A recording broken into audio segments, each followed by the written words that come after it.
Okay, hello everyone, welcome to another session of Schneider Electric PLC training tutorials where you will learn Schneider Electric PLC programming. So in our previous section, we studied the math operations. So in this lesson, we are going to study the move operations. And what are some of the move operations that we can use in PLC applications? So we have the move instruction, we have the copy instruction. So this is used to copy an array of a certain data type to another array of a different data type. So we use the copy function to do that. Next we have the swap function. So we use this to swap bytes. Okay, so the lower byte becomes the upper byte and the upper byte becomes the lower byte. So to do that, you use the swap function or the swap instruction. And finally, we are going to see some demonstration on this. Okay, so we are going to begin with the move operation. What is a move operation? The move operation is also called the assignment operation, and the function assigns or copies the input value to the output value. Okay, so the function is usually generic because the data type is actually determined. Okay, it's determined by the parameter that was first assigned to the function. So it is a generic. It's a generic function. It is not type specific. Okay. All right. So this is an example of a move instruction. So this is a move block. So when the push button is pressed, okay, at the positive edge of this normally open contact, the value 50 will be moved to the output. So this is when the logic is still 0, and in that case the output takes the default value 0, and when the switch is now pressed, that value is copied to the output. So this move instruction copies a single value, the single value 50 to the output. Okay, now there can be a case where we want to copy an array, okay, an array to the output. Okay, in this case we want to copy an array of a certain data type to another array of the same data type. Let's say an array of integer, one array of integers to another array of integer. Also we use the move block. Okay, we use the move block to do that. So you should note that the arrays will need to have the same dimension, okay, so that it doesn't cause problems in your application. Okay, so here we are copying the content of array 1, that is A1 to A11. All right. So before the move operation was carried out, we have created an array. So here I created an array of size 10. So you can see move from the 0 index to the 9th index.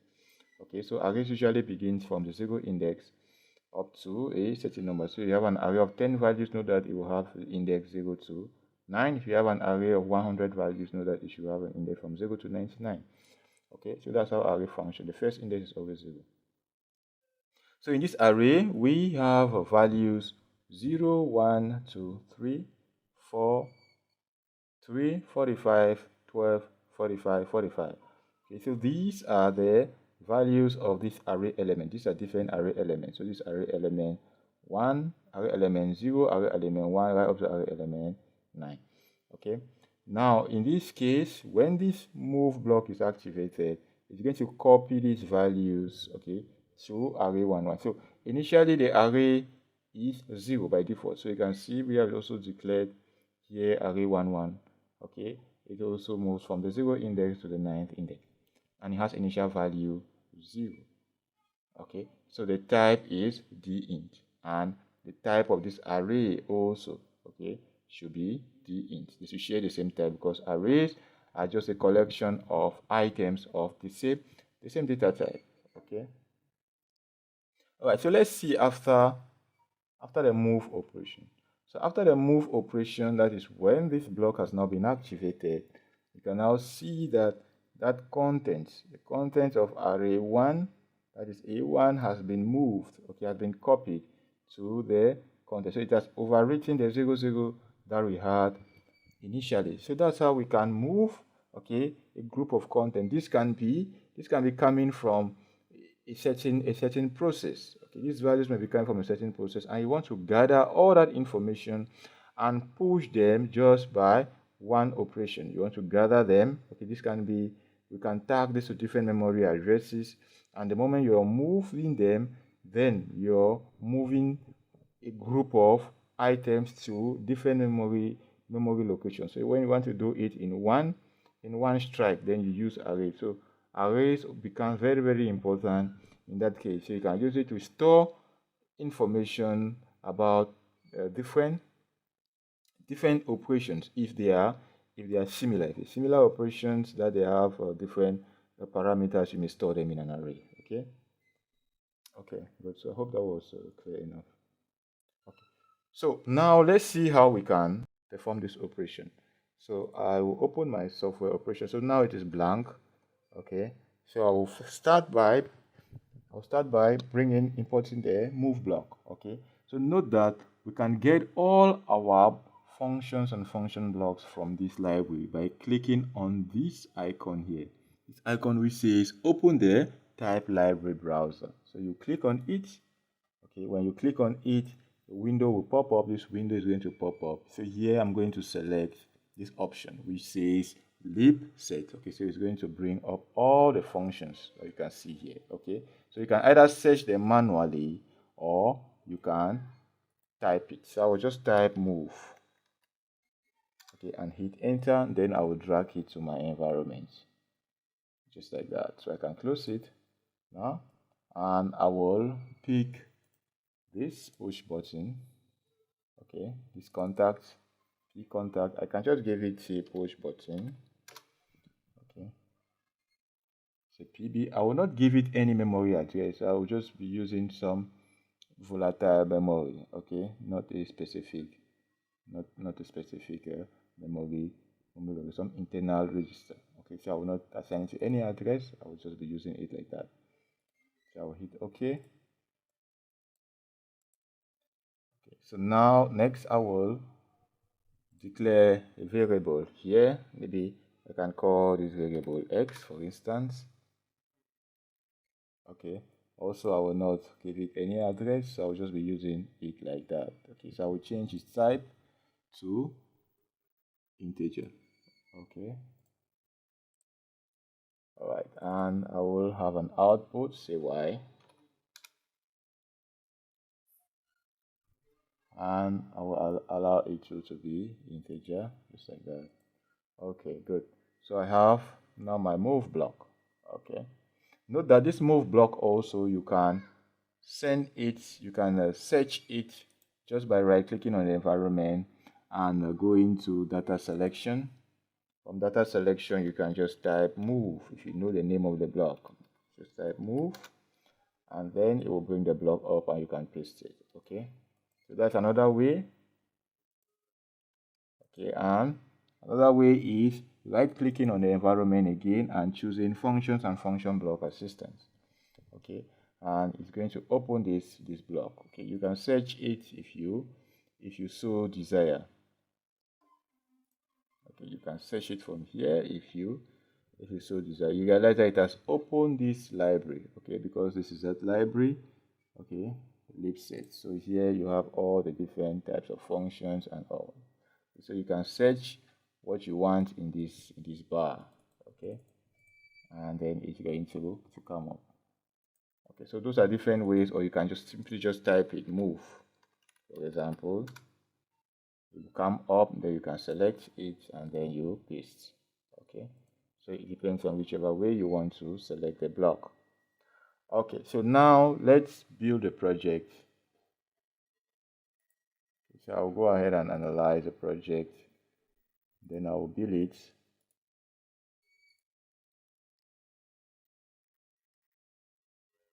And after building it, I will connect the PLC. Okay, I'm using a virtual PLC. I will download the project to the PLC. I want to run after downloads. Yes. Alright, so now my block is not activated. I have value 0, 0. Okay, 0, 0. Let's say that I want to modify this value, so I can modify this input value to some other value, okay, by right clicking and going to modify value. Okay, so this little pop-up will come up giving me the opportunity to modify the value. Let's say I want to modify this value to 50. Initially it's 0, so I'll set it to 50 and then I'll hit set. Okay, so I can close it. Now I will set this my input. So I will enable the block by setting this to 1. Good. So now you see that input has been transferred to the output. So even if it goes low, again goes to 0, it's going to keep, okay, it will keep the value. It will not go back to 0. It's going to keep the value. So that's how you can use this to move a single data to another location. Okay, so if I go to my variables and variable instances, I have these variables that I created. They have no address, but if you're moving them now to a specific location for later use, okay, so this is for immediate use. For later use, you have to now save them in a memory location so that you can access them later on. Okay, and doing so, you have to give addresses here. All right, hope that's clear. Okay, so let's go back to the presentation. Okay, so in the presentation, we now have an array. Okay, so let's see how to manipulate arrays. So let's see how we can copy an array from one array to another array. So we'll go back to the environment. Okay, so I will just do online programming. And by so doing, I will go to my functions and function block instances. So an array is not an elementary data type. An array is a derived data type because it's a collection of different values. Okay, you can clearly see that the one that we are talking about here is a collection. It's a collection of double ints. Okay, so double int is a fundamental data type or elementary data type, and now we have an array of 10 elements which is made up of double int values. All right, so it's not a fundamental data type, it's a derived data type. So we have to make our derived data type. So to do that, we go to DDTs. Okay, DDT types. So we'll click here after accessing that these are fundamental variables. Here, these are derived data types. So here I will define an array. I can call it array AA1. So I'll create an array instance. Okay, it's asking me if I want to make modification. Yes. Okay. So I'll go back. Yes, I want to modify. Okay, good. So now I'm going to select the type. Okay.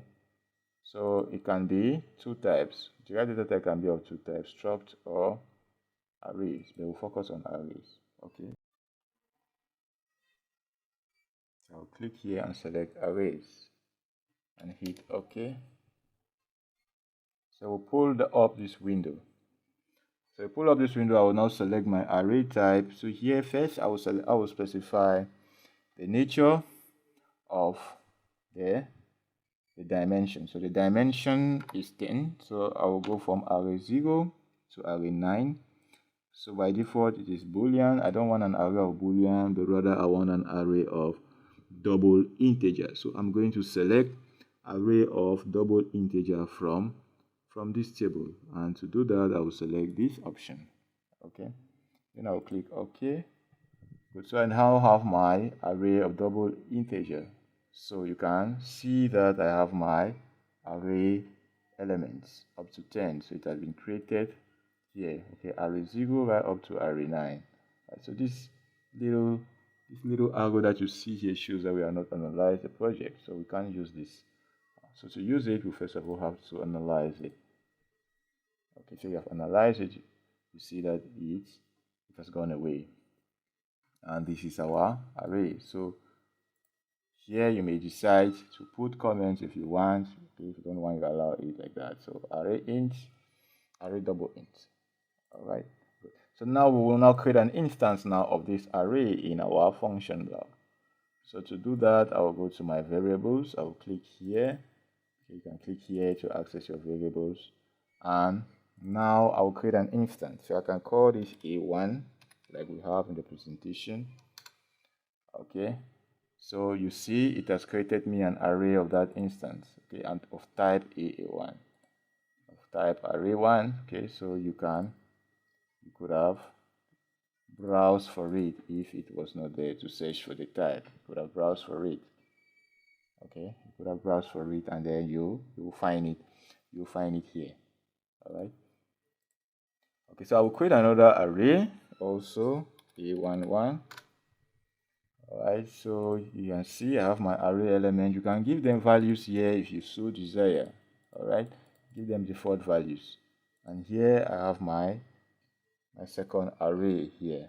Okay, if you don't give them any value, they are going to take 0 as their default initial value. Okay, so this array, we are going to allow all of them. Okay, so we are going to modify them at runtime. Okay. All right, so next we will now go to our environment here, and we will now bring in another move block. So I will just type move. Okay, I will bring another move block, and I will bring another push button. Okay, another push button too. So I will click my Boolean link and connect it, and here I will search for that array. So I want to take an array, so I will go to, first of all I have to activate. Okay, you have to activate this so that it shows you all what you may need. Okay, so I will select array 1, and then I will assign it to my inputs, and then I will select array 1 1, then I will assign it to my outputs. Okay, just like that. Then here I can call this pb2 pb2.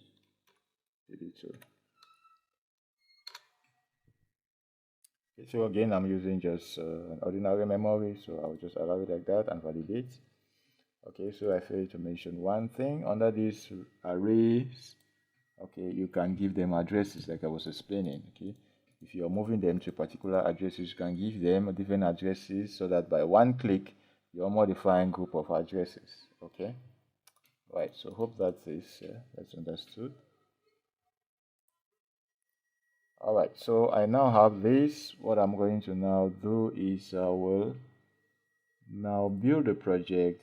So if I build a project, it should take me directly to simulation mode. Okay, so we are now in the simulation mode. All right, so what I'm interested is just these parameters. I will just initialize, highlight them, and initialize animation table for it. Then I will place them side by side. So this is not relevant. I will close it. What I need is this.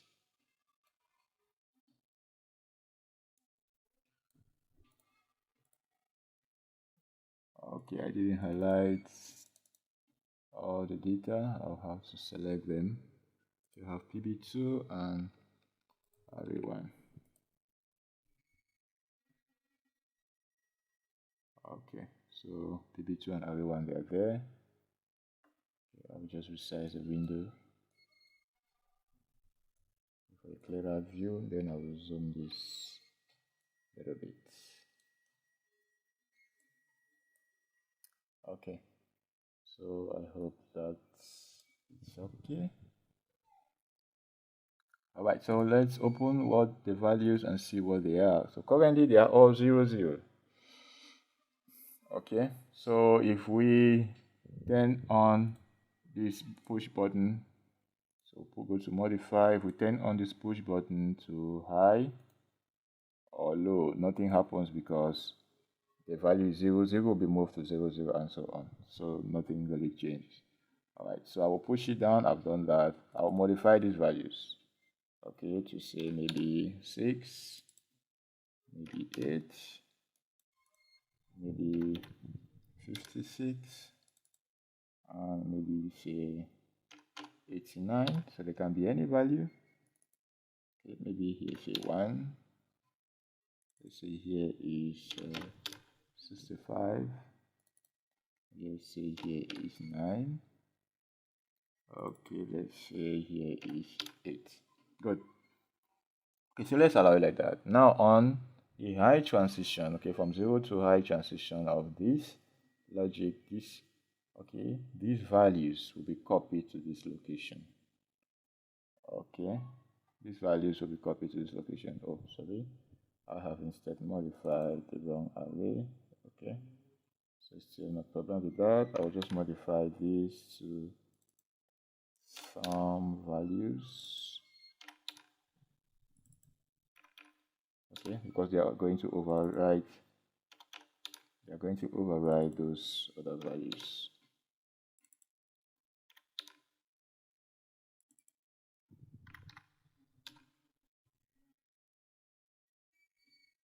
Okay, so you can see it as these are the values that this array currently has. All right, and upon the move operation, these values will be overwritten by this. Okay, so let's see how that works. So I will set it high. Voila.